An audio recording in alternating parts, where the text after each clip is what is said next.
Oh, this is Mike, NoStressMike.com. I want to kind of run over a little bit of general ideas on how to get healthy and stay healthy.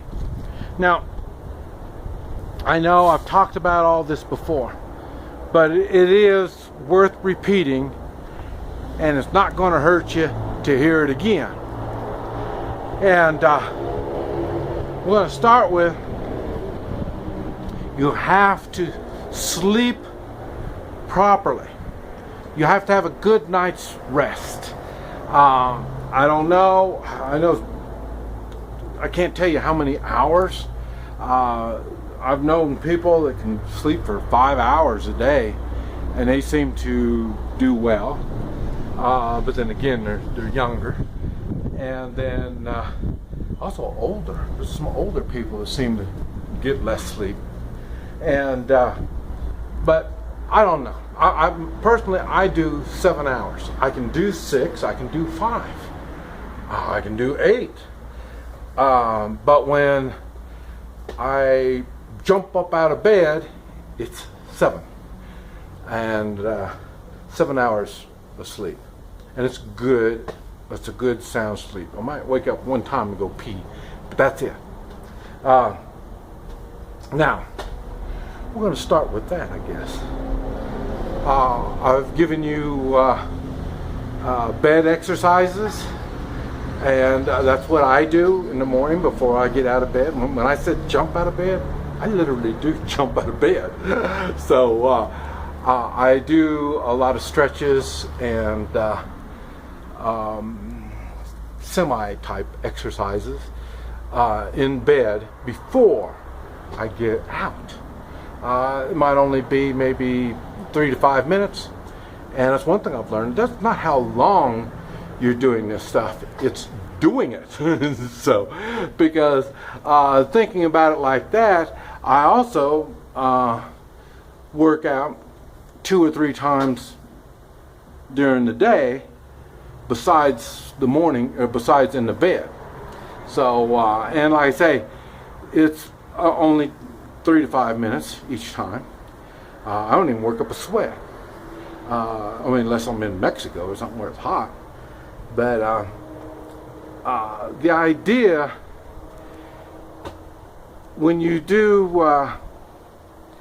the stretches, and as I told you I do Tai Chi. I've got videos on the exercises that I do. Sometimes I'll do a full exercise, and sometimes I do the partial. And most of it is, like I say, stretches, because there's flexibility. Flexibility is what improves circulation. And it's the circulating toxins and getting them out. That's the key to health. So now, so I'll get up, I'll do my bed exercises, I'll do my Tai Chi, some stretches, work out with different tools, and then I go eat. And I say, so diet. Oh yeah, I forgot to tell you, I drink 16 ounces of water after I'd done in my bed stuff, and I go to the bathroom and then do my bathroom chores in the morning, and then I'll drink 16 ounces of water. Then I'm ready to do my exercises. I go eat, and I say eggs, beans, fresh fruit. These are things that I do on a regular basis. Now, I say, so diet is important, and then I'll eat. No snacking, and I'll wait 4 hours before I eat lunch. And same thing, I have a good diet, easily digested food. In 4 hours, I don't eat anything, just drink water, and then that'll be supper. And supper is normally soup of some type, not what do you call it? Cream soup, not a cream soup, a broth type soup. And the reason no cream soup is because dairy is something I avoid. Dairy doesn't want to digest properly, and what it does is it weakens your immune system. Talking about your immune system is your the main part of your immune system is the what do you call it? The large intestine. Okay, now the reason I say that is because I've noticed people with good digestion and good colon functions, good bowel movements, seem not to get sick. And it's just, I don't know if it's a coincidence or what. Now I noticed another thing. Now this is only maybe 80 or 90% right on, and that is people with low blood pressure have poor digestion, and so that might be when they talk about exercise and stuff like that.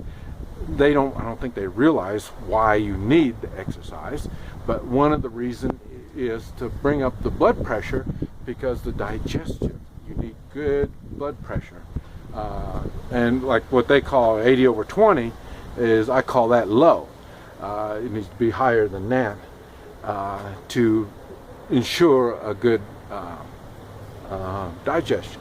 I have a really good digestion, but I'm running about 160 over, I don't know, 105, 110. So, but like I say, I don't listen to doctors, and I'm not saying everybody should be like me, because that's one thing I've learned. Everybody is different, but there are some similarities, some things you need to look for that are going to be telling you something. And so the water is good for cleaning, keeping things moving, and I say vitamin C. You need to take, in general, 2,000 vitamin C with each meal. 3 meals a day, that's 6,000 vitamin C a day. And you need to do some research on vitamin C. You'll find out that is a miracle. That stuff does the cleaning. We talked about toxins. It breaks down the toxins where they're easier to get taken out of your body, and it's water soluble. So when you urinate, you lose your vitamin C. That's why you take it and you have to take it when you eat, because it's all acid. It'll upset your stomach. So when you take it when you eat, and it's just part of the system, and it's part of the digestion system, and you just move on. So there's simple, basic things you can do. First thing is, don't hurt yourself. Don't put bad stuff in you. McDonald's, pizza, this type of stuff. It doesn't digest properly. It's either what it's made of, it's not digested properly, or they put stuff in it so it doesn't digest properly. They put stuff in it to make it tasty. And when I say stuff, I'm not talking about food. I'm talking about other stuff besides food. And I say, so the idea is, when you don't have toxins, you're not going to have sickness, pain, and none of this stuff. So the idea is to move these toxins out. Take care of yourself. These are just basic ideas that you can do. And I guarantee if you're sickly, you haven't been doing it. That's one of those other things. That's the way it happens. This is Mike. NoStressMike.com.